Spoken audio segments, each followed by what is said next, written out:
Bismillahirrahmanirrahim. Alhamdulillahirabbil alamin. Allahumma shalli ala sayyidina Muhammad wa ala alihi wa ashabihi ajma'in. Yang kami muliakan ibu-ibu Majelis Taklim Ukhuwah Islamiyah, segenap pengurus yang saya muliakan beserta jamaah sekalian, alhamdulillah kita masih diberikan kesempatan oleh Allah untuk hadir dalam majelis ilmu ini.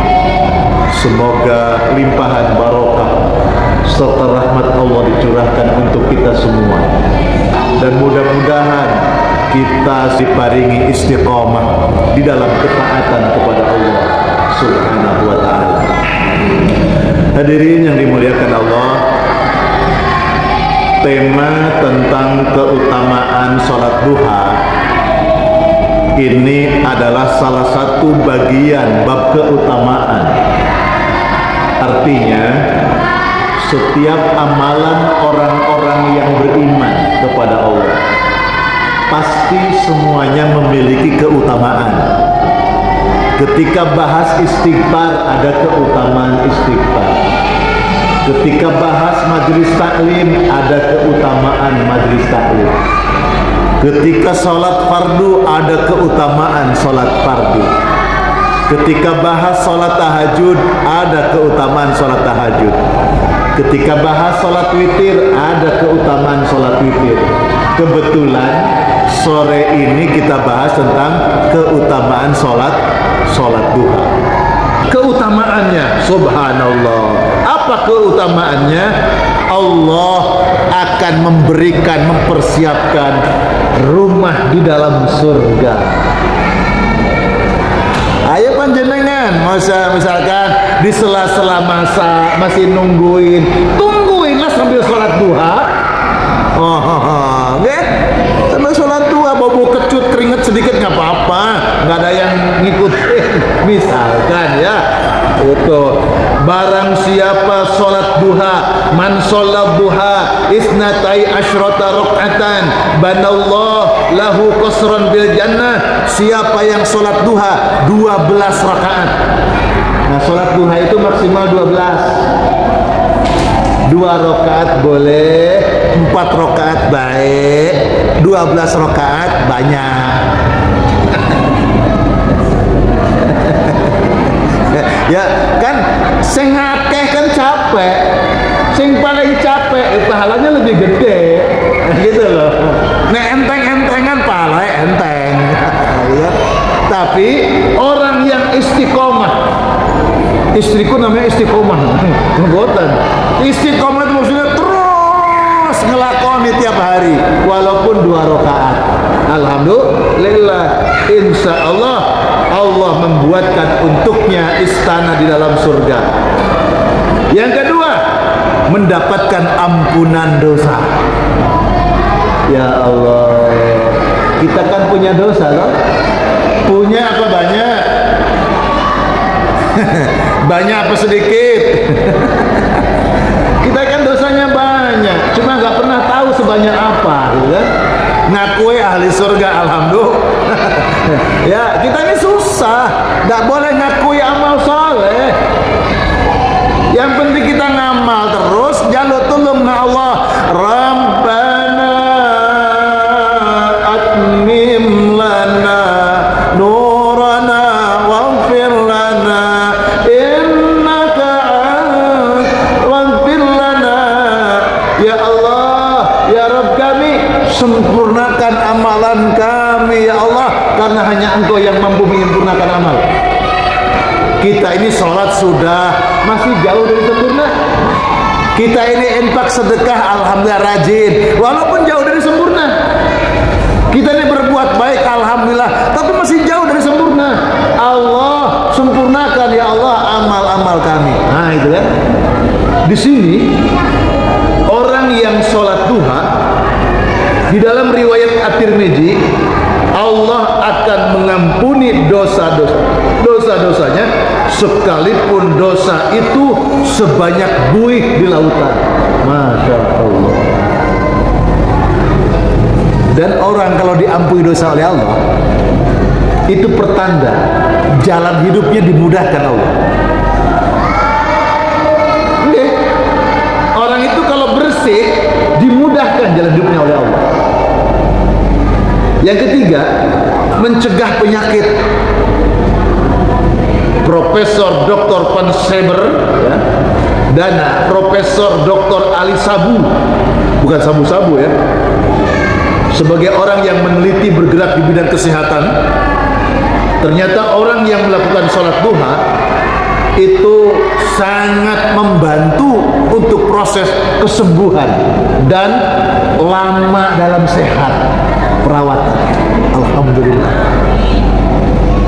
Yang keempat, akan diberikan kecukupan rezeki oleh Allah. Nah, ini biasanya yang ada ijazah. Siapa yang ingin dilunaskan hutangnya oleh Allah, gitu kan? Siapa yang ingin mendapatkan pertolongan secara cespleng dari Allah, dapat cespleng secepat kilat, maka sholat duha.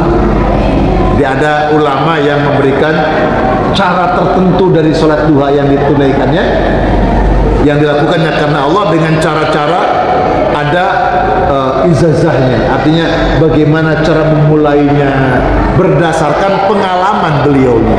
Tapi kita tidak ke situ, kita secara umum saja. Wis pokoke lakonono sholat duha. Wahai anak Adam, jangan engkau merasa lemah dari 4 rakaat mengawali harimu. Kok males iso sholat duha 4 rakaat? Kok gak kober iso sholat duha 4 rakaat? Kok gak kepikiran iso sholat duha 4 rakaat? Itu namanya lemah. Lalu jadi malas.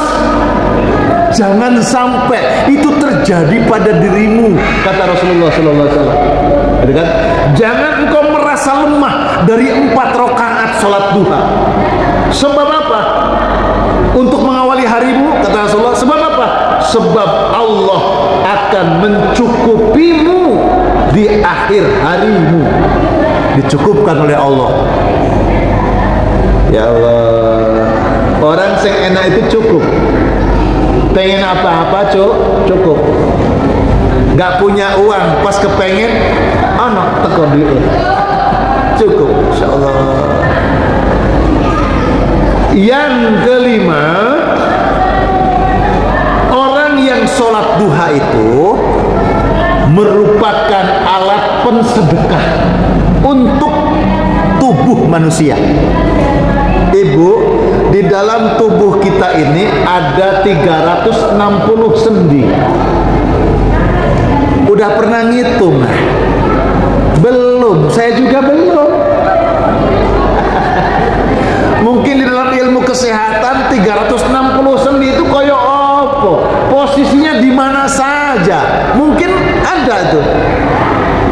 Kata Rasulullah, di dalam tubuh manusia itu ada 360 sendi yang setiap hari, setiap pagi 360 sendi itu harus engkau berikan sedekah.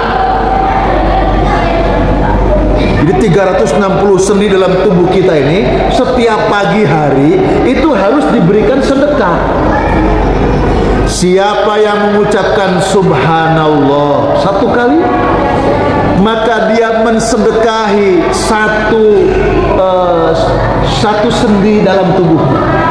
Alhamdulillah, untuk 1 sendi yang lain, la ilaha illallah, untuk sendi yang lain, Allahu Akbar, untuk sendi yang lain, sedekah, untuk sendi yang lain, senyum sama orang, 1 sendi yang lain, menolong orang, 1 sendi yang lain, membaca Al-Quran, 1 sendi yang lain.